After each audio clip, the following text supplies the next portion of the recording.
સુરતમાં ગુનાખોરી ચરમસીમાએ 17 વર્ષના સગીરની છરીના ઘા મારી હત્યા. ગણતરીના સમયમાં પોલીસે આરોપીને દબોચ્યો. સુરત શહેરમાં સતત હત્યાની ઘટનાઓ સામે આવી રહી છે. ત્યારે ગઈકાલે મોડી રાત્રે સામાન્ય બાબતે થયેલા ઝઘડામાં એક 17 વર્ષના યુવકની સુરતના ડિંડોલી ખાતે હત્યા કરવામાં આવી હતી. જોકે પોલીસે ઘટનાને ગંભીરતાથી ધ્યાનમાં રાખી ગણતરીના કલાકમાં જ આરોપીની ધરપકડ કરી લીધી હતી. પરંતુ એક 17 વર્ષના યુવકની હત્યાને લઈને શહેરમાં ચકચાર મચી જવા પામી છે.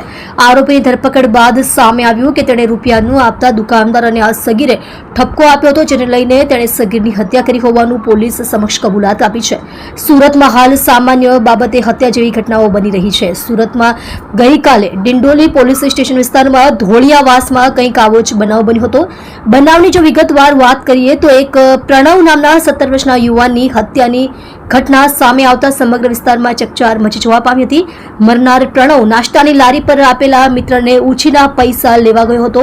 ત્યાં નાસ્તાની લારી ઉપર ગણેશ સૂર્યવંશી નામનો યુવક દાણા ચણા લઈને રૂપિયા નહીં આપીને જતા નાસ્તાની લારી ચલાવતા માલિક અને પ્રણવે આ બાબતે આરોપીને ઠપકો આપ્યો હતો. જોકે આરોપીને આ વાતનું લાગી આવતા એક સમયે ગણેશ સૂર્યવંશી જતો રહ્યો હતો અને ત્યારબાદ ગણતરીની મિનિટોમાં જ ઘાતક હથિયાર લઈને આવ્યા બાદ અને પ્રણવને ચપ્પુના ઘા ઝીંકી તેની હત્યા કરી ફરાર થઈ ગયો હતો. ઘટનાની જાણકારી મળતા ડિંડોલી પોલીસ ઘટનાસ્થળે પહોંચી નજીકના સીસીટીવી ચેક કર્યા બાદ આરોપીની ધરપકડ કરી હતી. આરોપીની પૂછપરછ કરતા આરોપીએ કરેલી ગુનાની કબૂલાત કરતા પોલીસે તેની વિરુદ્ધ કાયદેસરની કાર્યવાહી હાથ ધરી છે. તમે જોઈ રહ્યા છો Gujarat smart news channel. Chief editor Bhavesh પાટીલની સાથે.